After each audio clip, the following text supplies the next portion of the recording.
Taste the Daily. Chennai Ernavur குப்பத்தில் திமுகவினரின் அராஜகத்தை தட்டி கேட்ட அதிமுக நிர்வாகியை மதுபோதையில் அவர்கள் கத்தியால் தாக்கியுள்ளனர். மதுபோதையில் இரவு நேரத்தில் திமுகவினர் கேரம்போர்டு விளையாடி மக்களுக்கு இடையூறு ஏற்படுத்திய நிலையில் அதை அதிமுக பூத் நிர்வாகி மகாவிஷ்ணு தட்டி கேட்டார். அப்போது அவரை திமுகவினர் கத்தியால் குத்தி தாக்கி அராஜகத்தில் ஈடுபட்டனர். மருத்துவமனையில் அனுமதிக்கப்பட்ட அவரை அதிமுக முன்னாள் சட்டமன்ற உறுப்பினர் கே குப்பன் நேரில் சந்தித்து ஆறுதல் கூறினார். ஸ்டாலினின் ஃபெயிலியர் மாடல் ஆட்சியில் திமுகவினர் ரவுடிகளாக மாறிவிட்டதாக மக்கள் குற்றம் சாட்டினர்.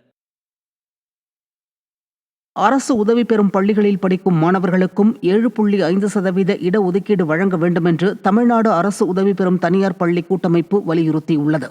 நாமக்கல் மாவட்டம் திருச்செங்கோட்டில் நடைபெற்ற கூட்டமைப்பின் 46ஆம் ஆண்டு மாநில பொதுக்குழு கூட்டத்தில் 16 தீர்மானங்கள் நிறைவேற்றப்பட்டன.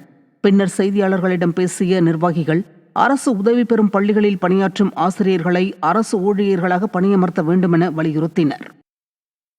அரசு பள்ளி மாணவர்களுக்கு வழங்கப்படும் 7.5% அரசு உதவி பெறும் பள்ளி மாணவர்களுக்கும் வழங்கிட வேண்டுமாய் இந்த தீர்மானத்தின் மூலம் கேட்டுக்கொள்கிறோம். அடுத்தது, அரசு உதவி பெறும் ஆசிரியர்கள்